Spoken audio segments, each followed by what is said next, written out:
everybody, welcome back to another video, and this one is all about the walls of the van, and we've got some little clips to show you along the way of what we got up to, and then towards the end of the video we'll be showing you some mistakes we made, so please feel free to have a little giggle at us because we definitely did. But let's get on with the video. Cue montage.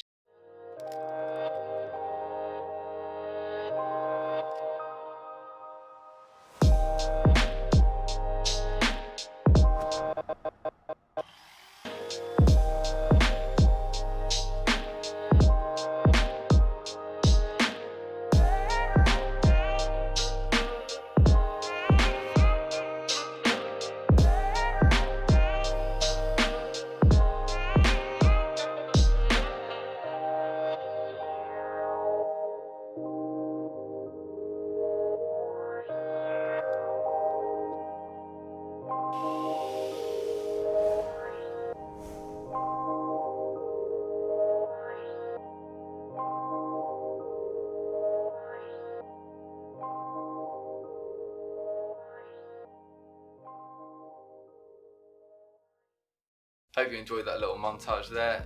Give us a thumbs up just to show us that appreciation. But now let's get on with the build. So we started off by having wooden framing which went over the metal structure of the van. Just a few screws going in, and then the actual wood cladding can screw to that so that you're putting the least amount of screws actually into the van. It's kind of the way we wanted to go about it, just to reduce the amount of screws going in.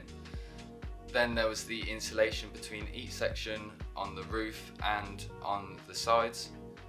We used hardboard insulation and the 100% recycled plastic fabric-y sort of stuff, and that was fine for us. Then also go behind the walls, we have some electrics being routed there. That's for the lights and also for the left-hand side supply, and the batteries are going to be on the right hand, so that can all be sorted out later on. And then just before attaching the wood, we had the vapor barrier, and you have to aluminium tape it, and that was like the most boring and tedious part of it, but we got it done. It's out of the way now, so good. So we then cut each plank to the desired length, and along the ends of some of them we also cut them at an angle, so that especially towards the back of the van they just finished a bit nicer, and then along them we also marked holes on them. We then pilot drilled and countersunk. Now on the screen you should be seeing what happens when you don't pilot drill, so obviously we did not want this happening, hence why we did what we did. So with the cladding bits on the roof, where the light fittings were each going, we decided to drill the hole in between two planks, and this was so that the light fitting is easier to fit through and it's easier to fit each bit of wood. So we decided to go down just over halfway each side of the van with the cladding, and then underneath this we just installed plywood. We did this because it wasn't going to be seen, and then also it was easier to cut around the wheel arches.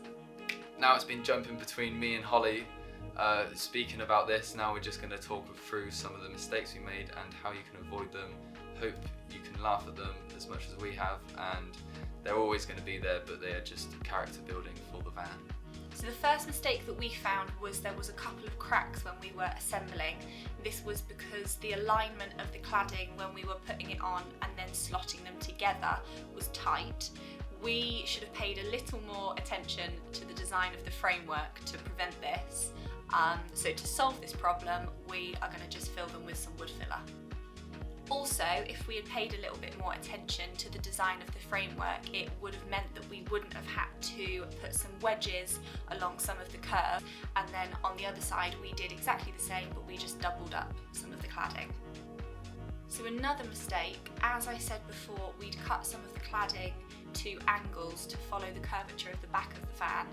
We could have paid a little bit more attention to the detail of this curvature, so they would fit a bit more snug at the back, but we will just be covering this with edging anyway.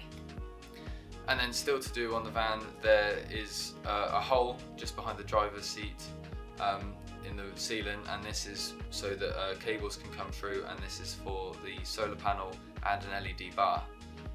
But this hole won't be seen because there will be a cabinet there, so there's no problem. And then we're not going to put this edging on yet, and that is because we are still going to varnish all the wood or maybe paint it. We're not completely sure, so we're going to leave that for another video. So that's it for the video. Thank you very much for watching. Hope that was informative and you enjoyed watching everything. Go on, Holly. Stand there. So my room has obviously changed a little bit now, and that's a bit annoying, but we've done the best we can for the lighting and making it a bit interesting. The setup right now is a bit crude. I'll show you in a minute. It is quite good, but thank you for watching, and if you did like it and you want to see more, then why not subscribe and give us one of those thumbs up. Don't know how I feel about asking, but go on. Thank you for watching. Bye. Bye.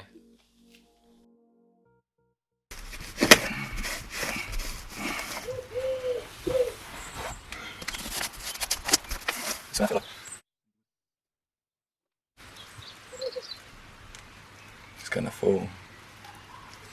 It's just right, maybe it's not. The point is, I can't do it without the wood because it sits flush and has a bit of a spring in it, which is exactly what I want.